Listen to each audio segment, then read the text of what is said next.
Quais são os desafios para implantar o processo de saúde na escola? Falta de parceria das famílias. É possível ampliar a parceria das famílias? Sim, é possível. É fácil e rápido? Não, não é. Então é possível, mas vai demandar uma dedicação e uma construção para ganhar essa confiança das famílias. E aí nesse vídeo eu vou te trazer um panorama geral para ampliar a parceria com as famílias, mas também vou comentar sobre como sensibilizar os estudantes e até melhorar a comunicação. Então são 3 objeções só nesse vídeo. Em primeiro lugar, a gente precisa entender que nós temos que ter as diretrizes de saúde, de cuidados da escola, embasadas na ciência e por escrito. Sem a documentação, a gente não tem respaldo científico para dialogar com a nossa comunidade. Em segundo lugar, a capacitação da equipe. Não adianta nada ter toda a documentação, fazer toda a revisão, promover até a estrutura física, recursos necessários, se eu não formar a minha equipe. E o que vai acontecer? Cada um vai falar uma coisa para as famílias, para os estudantes, eles não vão ter firmeza para sustentar o protocolo e as informações vão acabar se perdendo. Sem formação, esses profissionais não terão segurança para argumentar com as famílias. Terceiro, educação em saúde da família. Então a gente precisa, enquanto escola, fazer educação em saúde para garantir que as famílias entendam o processo e colaborem com a gente. Porque o óbvio precisa ser dito. Não é óbvio para muitas famílias quais são os sinais e sintomas que uma criança, um jovem apresente, que ele não pode comparecer à escola. Então isso precisa ser dito. Agora, por que não é óbvio? Por vários fatores. Pode ser uma família mal esclarecida, mal orientada, uma família sobrecarregada, então ela até conhece ali quais são os sinais e sintomas que são incompatíveis com o ambiente escolar, mas ela acaba levando esse estudante para a escola porque é uma família que está sobrecarregada, está sem rede de apoio, está passando por um processo de divórcio muito difícil. Pode ser também por omissão e negligência, nós temos milhares de possibilidades.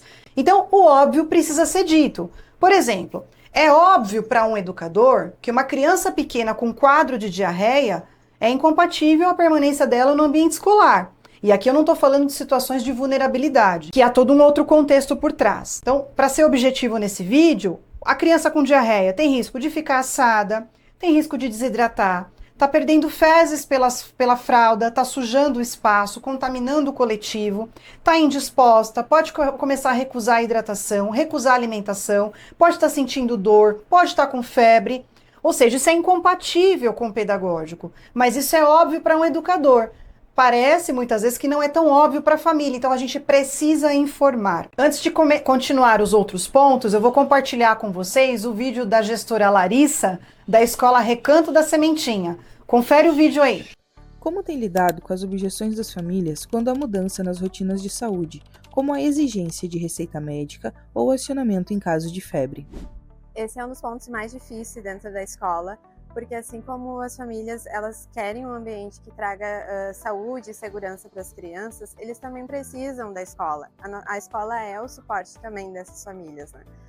Então, a gente conduz já, logo que entra na escola, a gente já explica para eles que tem esses protocolos, que precisa seguir para manter esse ambiente seguro. E muitas famílias acabam procurando a escola justamente por ter esses protocolos de segurança. Quarto item, transparência sempre. Então, confirmou uma doença na escola, por exemplo, a gente informa todas as famílias da turma envolvida. Manda ali um informativo com conceitos básicos sobre aquela doença, quais são os cuidados que aquela família precisa adotar. Então, transparência sempre. E para isso, a gente precisa fazer gestão de saúde na escola, monitorar os casos com eficiência. Se o número de casos começar a aumentar, a gente também precisa voltar a informar essas famílias. Olha, o número de casos está aumentando. A gente precisa da colaboração de vocês. Isso é uma forma de fazer educação em saúde. Quinto item, dar bons exemplos. A gente ensina pelo bom exemplo. Então, a escola que adota como valor equipe 100% vacinada está dando um bom exemplo de vacinação. E isso precisa ser divulgado para as famílias. Olha, aqui na nossa escola, 100% dos educadores estão com a vacinação em dia. Então, a gente mostra isso como exemplo, a gente divulga campanhas de vacinação, isso também incentiva de forma positiva os estudantes. Uma escola que tem um bom manual de conduta e zela pelo seu funcionamento para a sua equipe. Então, um manual de conduta que descreva como tem que ser essa apresentação pessoal do colaborador e que ele respeite. Então, um colaborador com boa apresentação pessoal, que respeita o uso de uniformes ou de vestimenta adequada para o seu ambiente de trabalho, educadores que trabalham com educação infantil e prestam cuidados às crianças com unhas aparadas, poucos adornos, um cabelo preso, um cabelo curto, né, com adornos pequenininhos quando lidam com bebês. Então, um bom manual de conduta vai fazer com que tenha uma entrega de apresentação pessoal dessa equipe muito positiva, e isso também é um bom exemplo. Educadores que lavam as mãos com frequência na frente dos estudantes é um bom exemplo. Um profissional que está sintomático, né, ou está com quadro alérgico, com resfriado leve, que trabalha enquanto está com aqueles sintomas de máscara, é também um bom exemplo. Então a gente ensina através dos bons exemplos. O 6º item é a formação dos estudantes. Então trazer para a sala de aula todo esse propósito de saúde. Então, como é que é a técnica de higienização das mãos? A gente pode fazer isso de milhares de formas. Atividades lúdicas com tinta, com luz, com música, com canto, né, na própria pia, o passo a passo da lavagem das mãos. Fotografar o passo a passo da lavagem das mãos e sinalizar as pias da escola com produções realizadas pelos próprios estudantes, né, plenárias, debates, projetos que envolvam as necessidades da comunidade onde essa escola está inserida. Então há muito a ser feito para trazer a saúde para a escola. E não só abordar o tema quando ele se torna uma emergência. Vamos falar sobre a prevenção da dengue porque agora os casos de dengue estão em alta. Não, a gente precisa trabalhar com prevenção, com antecedência. E já fazer isso, fazer parte do currículo escolar. Esse tipo de currículo formativo que tem um olhar para o cuidado e para a saúde, ele tem o propósito de ensinar esse estudante o cuidado de si e o cuidado do outro. Então é muito, muito importante. O 7º item, canais de comunicação eficientes sobre saúde. Então não adianta a gente cobrar as famílias, né, para informar quando o estudante está afastado por motivo de doença, né, ou quando ele está sintomático e por isso naquele dia ele não foi, mas ainda não tem uma confirmação diagnóstica. Então não adianta a gente cobrar das famílias esse tipo de comunicação se o nosso canal para receber esse tipo de comunicação ele não é eficiente. Né? Nós temos vários canais para receber essa informação, não temos pessoas preparadas para olhar para isso, não tem um canal específico, a informação se perde no meio do caminho. Vou te dar um exemplo prático. É comum determinada família postar no grupo de mensagens dos familiares, né? Por exemplo, um grupo de WhatsApp, que determinado estudante está adoecido com diagnóstico tal.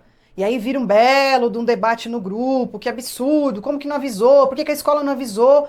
Só que a escola não foi comunicada. Aí essas famílias se reúnem, começam a cobrar providências da escola relacionadas à informação sobre aquela doença, né? Vamos dar um exemplo aqui, caso confirmado de coqueluche, né? Que é uma meningite, que são doenças que assustam bastante. Mas a escola não está nem sabendo, né? A informação nem chegou na escola, nada foi dito.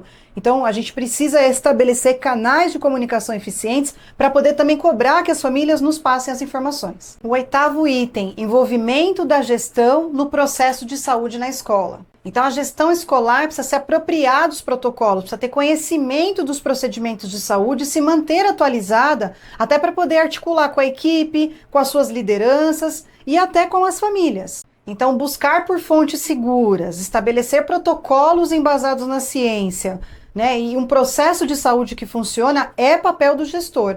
E isso vai fazer toda a diferença na hora de divulgar até qual é o propósito dessa escola. Item 9, gerar indicadores de saúde e segurança escolar. A partir do momento que o processo de saúde vai tomando forma na escola, a gente começa a gerar dados a partir da tabulação de fichas de ocorrências, através da aplicação de auditorias de saúde. E esses dados, em determinado momento, eles podem ser compartilhados com as famílias. Então, por exemplo, mostrar que em determinada época do ano houve uma melhor adesão à higienização das mãos e isso resultou em uma redução de doenças, porque campanhas foram realizadas com os estudantes e as famílias também participaram. Ou, por exemplo, que o número de casos de influenza, que teve um período de aumento, foi rapidamente controlado, porque as famílias, os estudantes e toda a comunidade escolar aderiu aos protocolos e os primeiros casos prontamente foram comunicados. Então a escola consegue ter tempo para adotar os procedimentos de controle de surto. E esse tipo de informação, que tem um peso imenso e aumenta a credibilidade das famílias em relação à escola, só vai ser obtido se a gente fizer a geração de indicadores e apresentar os resultados para a nossa comunidade. Então, item 10, estabelecer um comitê de saúde. À medida que o processo de saúde ele vai avançando na escola, a gente consegue começar a convidar algumas pessoas de determinados segmentos para nos apoiar nesses processos todos de saúde. Então, um representante, por exemplo, da direção, um representante da equipe de alimentação, representante pedagógico. E aí a gente consegue trabalhar em equipe para olhar para todas essas questões relacionadas aos cuidados e à saúde. Conforme o comitê amadurece, isso vai levar, pela nossa experiência, mais ou menos 1 ano, né, até que tudo esteja bem organizado, a gente pode, por exemplo, convidar um membro familiar para fazer parte desse comitê. Então, não em todas as reuniões, mas em algumas reuniões ao longo do ano, esse membro familiar vai participar, vai opinar, vai entender os desafios, vai entender também que tem ali em alguns momentos algumas demandas relacionadas às famílias. E ele vai ser, além de uma pessoa que vai contribuir com esse comitê, um responsável por multiplicar toda essa preocupação e toda essa responsabilidade de saúde que a escola está adotando com as outras famílias. E o item 11, o último, o Regimento de Saúde Escolar. Um documento pouco falado no nosso país, mas tão importante. Então, quando a gente estabelece as regras de saúde em um documento formal, entregue para a família no ato de matrícula, que precisa ser assinado junto com o contrato da escola, a gente já está deixando claro para essa família quais são os procedimentos de saúde que a gente adota. Então, o que a gente faz em relação a piolho, como é que tem que ser a entrega de atestados, as comunicações de saúde, a assadura, a febre, a medicação, tudo bem estabelecido e bem organizado nesse documento.